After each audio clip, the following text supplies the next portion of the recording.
El siguiente segmento tiene contenido o opinión.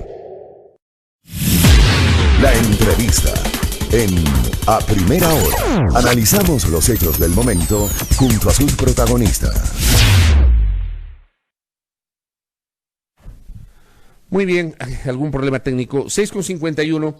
Vamos a hablar con Juan Cristóbal Lloreda, asambleísta de la Revolución Ciudadana, que ahora mismo nos atiende, nos acompaña en nuestro espacio de noticias.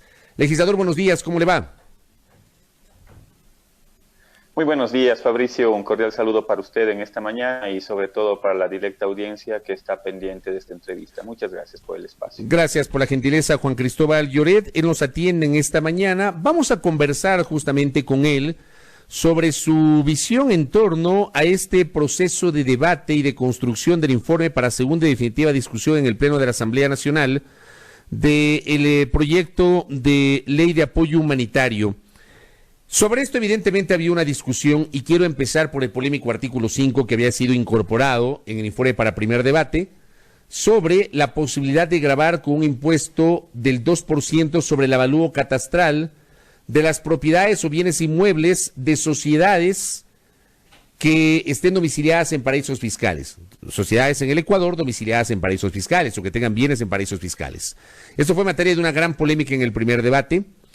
Por iniciativa del asambleísta Homero Castañer, que más adelante estará también con nosotros conversando, la Comisión de Desarrollo Económico decidió eliminar ese texto que fue materia de gran polémica en el primer debate, pero ayer entendemos se incorporó otro texto que de alguna manera ratifica la intención original de que estos segmentos que tienen bienes en paraísos fiscales también contribuyan. ¿Cómo es esto? Porque entiendo que es una propuesta que ustedes han estado manejando al interior de la bancada. Muchas gracias, Fabricio. Nos permite dar una explicación con respecto a un tema que ha resultado bastante polémico, porque así lo han utilizado algunos sectores para generar miedo en función de precautelar sus intereses y que hoy da cuenta sobre todo de cuál es el accionar de algunas fuerzas políticas. A ver, primero empecemos por el nombre de la ley. La ley, si bien dice ser humanitaria, seguramente será humanitaria para algunos grupos económicos, para el gran capital, será humanitaria quizás para los paraísos fiscales o quizás será humanitaria para la banca, pero para el común de los trabajadores, para la fuerza laboral, para la clase media, es un duro golpe en medio de una crisis sanitaria, de una crisis económica. Con respecto al artículo que usted pone en el debate y en buena hora porque nos permite aclararle a la ciudadanía, nosotros hemos venido impulsando la posibilidad y de manera escrita le enviamos a Esteban Albornoz, presidente de la comisión, nuestros aportes. Dentro de esos aportes constaba la posibilidad de que aquellos bienes que están en Ecuador, pero que pertenecen a empresas que están domiciliadas en paraísos fiscales, puedan contribuir con el 2% del avalúo de esos bienes. Así lo enviamos a la comisión. Lamentablemente el presidente Albornoz no tomó nuestra redacción, sino por el contrario, él puso una redacción que generó una polémica. Y aquí yo hago un paréntesis porque me parece importante rescatar sobre todo hacia dónde va encaminado o hacia dónde tiene que ir encaminado precisamente las contribuciones. No hacia la clase media, no hacia la clase trabajadora, sino quienes más tienen sean los que más paguen. Yo le pregunto, Fabricio, ¿usted tiene quizás un bien, su casa, su terreno que está a nombre de una empresa offshore? Seguramente no. Yo tampoco. O sea, no, pues uno es un ciudadano, uno es un ciudadano de a pie, pues, imagínese. Yo estoy seguro que usted no lo tiene. Créame que uno es un ciudadano de a pie. Estoy seguro que nosotros en la Revolución Ciudadana, ninguno de los legisladores tampoco tiene un bien. Estoy seguro que Rafael Correa, que Jorge Glass y que un sinnúmero de ciudadanos que están en la Revolución Ciudadana políticos y que están inclusive en algunos otros partidos, seguramente no tienen su casa, no tienen su terreno a nombre de una empresa offshore. Pero déjeme decirle que en el Ecuador hay un minúsculo grupo de sectores empresariales y también algunos relacionados con la banca que sí tienen, por ejemplo, su casa, su terreno, todos sus bienes o la mayoría de sus bienes a nombre de empresas que están domiciliadas en paraísos fiscales. Entonces, ¿cuál es la reflexión que hay detrás? Ellos están legislando en función de sus intereses. A mí me llama sobremanera la atención que existan legisladores que lo primero que hagan cuando lleguen a las comisiones es mocionar para que se retire un artículo que grababa con este 2%, no a la gran mayoría de ecuatorianos, al pueblo y a la clase media, sino a un minúsculo grupo de personas que han hecho sus capitales en Ecuador con recursos naturales ecuatorianos, con mano de obra ecuatoriana, pero que en un momento determinado han tomado la decisión de sacar esos bienes a empresas que están domiciliadas en paraísos fiscales. ¿Por qué? Porque ahí pagan menos impuestos o incluso no pagan impuestos. Entonces, esa es la verdadera realidad. Mientras dicen ser solidarios, ese es el doble discurso de algunos sectores políticos, dicen ser solidarios, todos debemos contribuir. Perfecto, entonces cuando les ponemos un impuesto para que contribuyan esos grandes patrimonios que están a nombre de empresas en paraísos fiscales, ahí ya no les gusta. Y lo primero que hacen es de sus patrones, y para que no se pueda grabar con una contribución que le afecta al 0.1% de la población. A ver, pero esa contribución que usted está señalando que le afecta a este porcentaje minúsculo, minoritario de la población en dinero, ¿cuánto implicaría de recaudación? A ver, según los cálculos que habíamos realizado, se consideró ya en la ley solidaria en el 2016. El tributo en ese momento era del 1.8%, hasta junio del 2019 se había contribuido con 192 millones de dólares. Si es que nosotros le incrementamos al 2%, seguramente debe estar alrededor de los 220 millones de dólares de contribución. Pero ¿quiénes contribuyen? ¿Quiénes pagan? Los que tienen sus casas, sus terrenos, sus bienes en Ecuador, pero que están a nombre de empresas en paraísos fiscales. Entonces, ahí sí ponemos el dedo en la llaga, porque efectivamente lo que buscamos con esta ley, si se busca una contribución, bueno, que sea una ley redistributiva. Nosotros no estamos a favor de que le metan la mano en el bolsillo. La posición de la bancada de la Revolución Ciudadana no apoya a las contribuciones a la clase media, que es la clase golpeada, a la clase trabajadora, que es la que va a tener menos dinero en sus bolsillos. Y yo me ato a una reflexión que usted hacía en su comentario inicial antes de esta entrevista. No es el momento para las contribuciones de la clase trabajadora del país, porque durante todo este tiempo, si algo ha hecho el gobierno de Lenín Moreno es precisamente afectar a la capacidad de consumo. Cuando cae el consumo porque han reducido empleo, porque han reducido las inversiones, entonces la gente tiene menos dinero en su bolsillo cada mes. Si cae el consumo, cae la demanda. Si cae la demanda, cae la producción. Si cae la producción, cae el empleo. Por lo tanto, no es correcto la medida procíclica que está tomando el gobierno desde el punto de vista macroeconómico. Ningún país del mundo lo está haciendo. Solo Ecuador, en medio de una ceguera política y económica que tiene este gobierno y lamentablemente su ministro de Economía y Finanzas. Correcto. Dejemos ese tema, el de esta afectación a los paraísos fiscales, pero antes de que se me vaya la idea que le iba a preguntar también. Sobre esto también se discutió en el primer debate de que incorporar por sí solo este artículo implicaría o tendría vicios de inconstitucionalidad porque el Ejecutivo es el único que puede crear impuestos, es el único que tiene la atribución constitucional de crear impuestos. En este caso no se están pasando de lado con esta restricción constitucional. No, Fabricio, incluso eso ya ha pasado en otras leyes que ha tratado esta misma Asamblea Nacional. Correcto, explíquenos eso, por favor.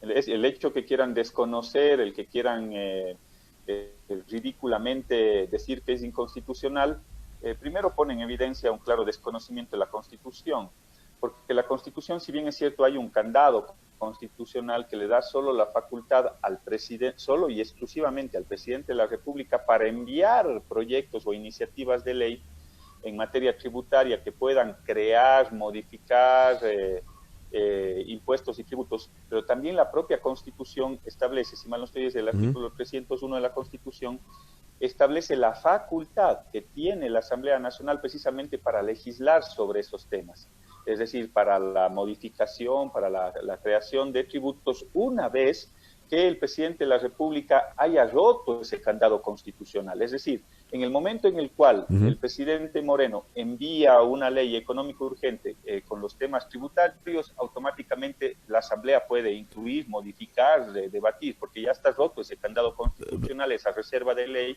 por parte del Ejecutivo. Justamente entonces, sobre eso, si me permite, el 301 que usted cita de la Constitución está en el capítulo del régimen tributario, dice ese artículo 301, solo por iniciativa de la función ejecutiva y mediante ley sancionada por la Asamblea Nacional se podrá establecer, modificar, exonerar o extinguir impuestos, solo por acto normativo de órgano competente se podrán establecer, modificar, exonerar y extinguir tasas y contribuciones, las tasas y contribuciones especiales se crearán y regularán de acuerdo con la ley, pero aquí dice solo por iniciativa de la función ejecutiva. Usted lo que nos dice es, el Ejecutivo ya envió un proyecto económico y ahí se rompe este candado. Así es. Ahí se rompe este candado y tanto es así que cuando son cosas que les conviene a algunos sectores, ahí no dicen absolutamente nada. Fíjese, las empresas o las sociedades en el proyecto inicial de Moreno plantea una contribución del 5%. ¿Qué es lo que hicieron algunos legisladores? Me parece que era una propuesta de los socialcristianos, que ese 5% se constituya en un crédito fiscal a partir del 2022. Eso no estaba en la propuesta original del presidente Moreno. Pero ¿qué es lo que hizo la Asamblea? Legislar lo que dice el artículo 301 y lo puso eso como una contribución que puede ser descontada a través de crédito fiscal. Si no tendríamos la facultad los asambleístas para poder modificar, crear, una vez que está roto el candado constitucional, entonces tampoco podrían poner aquello, pues.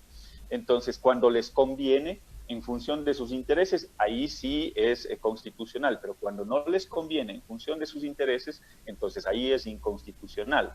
Entonces es la doble moral de algunos sectores políticos que cuando se afectan sus intereses buscan cualquier resquicio o cualquier pretexto en la ley. Si no, en la ley Trolle, también que enviaron hace un año atrás, en el año 2019, existieron una serie o crearon una serie de exenciones a algunos sectores que no estaban en el proyecto original del presidente Moreno. Entonces, ya se ha legislado en función de este mecanismo, conforme el 301 de la Constitución, en la facultad que tiene la Asamblea Nacional, una vez que está roto el candado constitucional, a poder modificar, crear esos impuestos o tributos. O sea, a ver, para entenderlo claro y cerrar este tema, digamos, si la Asamblea en este momento quisiera, si los legisladores tuviesen mayoría y quisieran, pudieran, por ejemplo, incorporar el aumento del IVA del 12 al 15%, aunque no lo haya propuesto el Ejecutivo. O sea, esa es una facultad, una vez que está roto el candado constitucional, que la tiene la Asamblea Nacional en función de ese artículo. Ya se lo ha hecho en otras ocasiones, se han modificado la propuesta original del Ejecutivo, y en esta misma propuesta están modificando la propuesta original del Ejecutivo. Están poniendo como crédito fiscal la contribución de las empresas. Yo me pregunto, ¿por qué no hacen lo mismo con las personas naturales? ¿O por qué no hacen lo mismo con las contribuciones que están haciendo la clase trabajadora? No, porque tienen que legislar en función de los intereses empresariales a los cuales representan algunos sectores.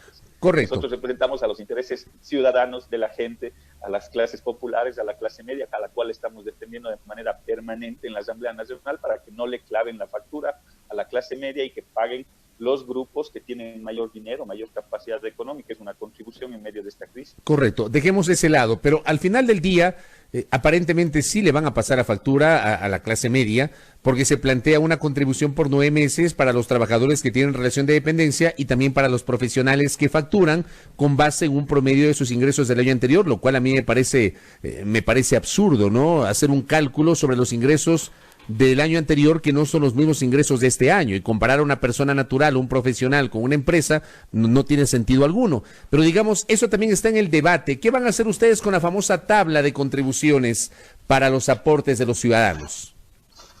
Bueno, primero a mí no me parece justo en la medida en la cual, por ejemplo, los profesionales, ¿qué pasa? Están planteando que las empresas contribuyan sobre los que tuvieron utilidades sobre $1 millón. ¿Y qué pasa con los que tuvieron $900,000 de utilidades, $800,000 de utilidades, en función o en la comparación con las personas naturales que tienen su RUC? Es decir, primero, esta ley no está bien concebida y yo no estoy de acuerdo, yo de manera personal no estoy de acuerdo en que este sea el momento para las contribuciones de esos sectores, precisamente porque el sector en este momento, el sector empresarial, ¿qué tiene que hacer? Tiene que cuidar la nómina en este momento, porque detrás de sus acciones, tanto empresariales, está precisamente el sostenimiento del empleo. Entonces, ¿cómo le van a pedir al sector empresarial y a la clase trabajadora que contribuyan en medio de esta crisis económica y en medio de esta crisis sanitaria? Entonces, es un error, porque, insisto, todo esto no solo primero le resta liquidez al sector productivo, que necesita en este momento liquidez, por el contrario, hay que inyectar liquidez, y nosotros les hemos planteado una serie de mecanismos de financiamiento interno hasta que lleguen los créditos multilaterales, pero no han hecho absolutamente nada. Les hemos planteado, por ejemplo, el manejo del sector externo, que no han hecho absolutamente nada. Ahí pueden tener tres acciones: una medida recaudatoria, impedir que salgan dólares de la economía, y también proteger la producción nacional, pero no han hecho absolutamente nada. Recurrir a liquidez interna, ¿para qué? Para que incluso en este momento puedan ayudar con el copago de la nómina, porque en este momento hay que sostener el empleo, si no, mañana ya es tarde. En este momento es cuando los empresarios están buscando los mecanismos para poder pagar la nómina del mes anterior, del mes de abril inclusive. Entonces, no es lo correcto, no es lo adecuado. Nosotros no estamos a favor de esas contribuciones. Esa ha sido nuestra posición. Les hemos dado otras opciones alternativas, como por ejemplo de la contribución de los bienes que están en Ecuador, pero que pertenecen a paraísos fiscales, una contribución de la banca también sobre las utilidades que tuvieron. Les hemos planteado, por ejemplo, también que puedan cobrar ahí $1.400 millones en firme por parte del SRI, y que no se han dado los mecanismos necesarios para que puedan cobrar esos valores. Esta ley en global plantea recaudar entre 1.400 o 1.500 millones de dólares. Nosotros le hemos planteado, cobren esos 1.400 millones de dólares a aquellos sectores que están debiéndole al Servicio de Rentas Internas, pero tampoco lo han hecho.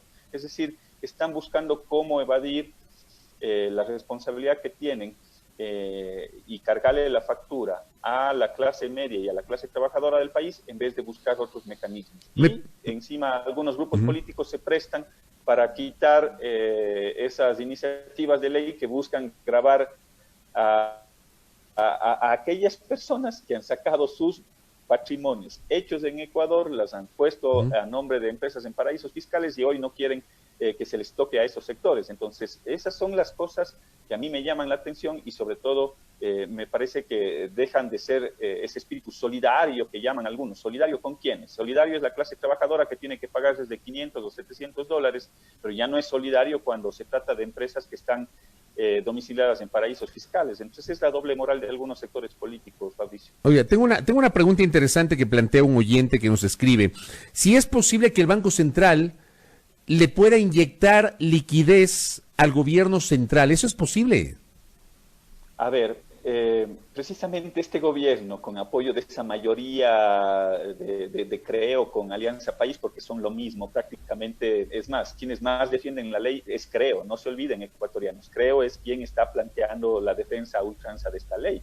Ya los de Alianza País, inclusive, muchos esta ley nació huérfana, pero con esa mayoría, el año anterior lograron bloquear para que exista la posibilidad de generar un endeudamiento interno desde el Banco Central, pero nosotros les hemos planteado un mecanismo a través de la banca pública, a través de la emisión de bonos por parte del Estado, que pueda ser comprado por la banca pública, que sí la tiene en este caso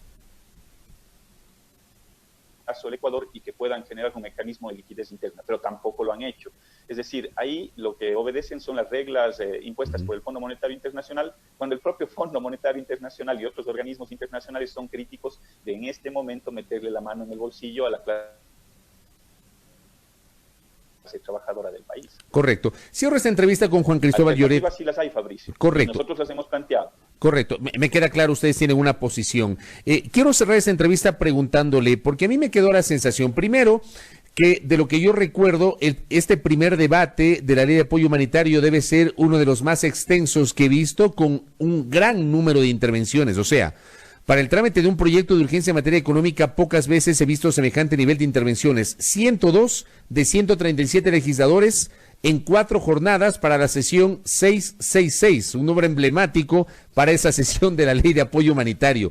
Pero a mí me quedó la sensación, escuchando a cada uno de los representantes de las bancadas, que la ley no tiene apoyo político. Yo no sé si luego de esta semana y luego de que finalizó el informe finalizó el primer debate y comenzó el proceso de construcción para el segundo debate, hay el ambiente para pensar que podría haber apoyo si es que hay una serie de cambios. ¿Cómo le ve usted, asambleísta? Con eso termino. Mire, lo responsable por parte de la Asamblea Nacional es aprobar una ley en este momento difícil que está viviendo el Ecuador. Sin embargo, yo no creo que sea la ley que presentó el presidente Moreno.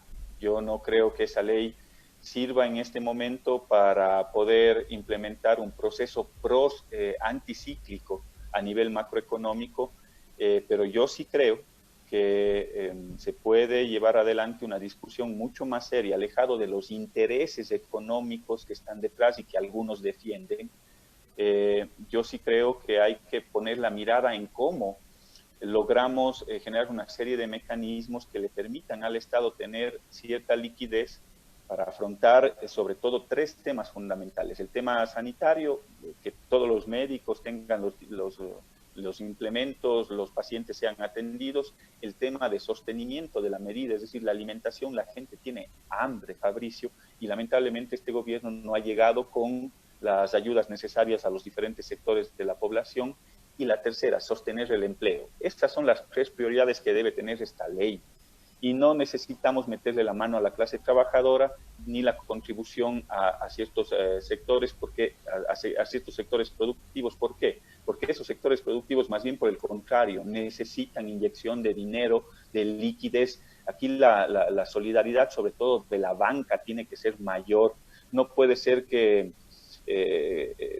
no contribuyan mayoritariamente en esta ley, pero no solo eso. Se necesita un gran proceso de refinanciamiento de pasivos. Cuando hablo de refinanciamiento de pasivos me refiero desde las facturas de luz, agua, teléfono, desde los créditos productivos, desde los créditos de mora, digámoslo así, durante 4, 5, 6 meses, empezar a pagar las cuotas en enero. Ese es un gran proceso de reestructuración con periodos de gracia, pero también hay que revisar las tasas. Imagínense ustedes, en un sector de crecimiento, cerramos con deflación y la banca bate récords de 660 millones de dólares. Vale la pena preguntarles a aquellos actores que seguramente estarán más luego en la entrevista, ¿qué pasa con la contribución de la banca? La banca a la cual ellos representan, ellos, el movimiento Creo y con los... Correcto. ¿Algún problema ya con la Internet? Han defendido que no se les imponga esos impuestos en esos bienes que están en Ecuador y que vienen a empresas locales. A ustedes decirles que como bancada de la Revolución Ciudadana es aprobar una ley, pero no una ley que le meta la mano a la clase trabajadora y mucho menos a la clase media. Correcto. Asambleísta, gracias por el tiempo. Justo en la parte final ya nos estábamos quedando ya con alguna dificultad de Internet. Gracias a Juan Cristóbal Lloreda, asambleísta de la Revolución Ciudadana, conversando aquí en A Primera Hora respecto de lo que está pasando con la ley de apoyo humanitario que está siendo tramitada en la Comisión de Desarrollo Económico de la Asamblea Nacional. 7:14 en A Primera Hora.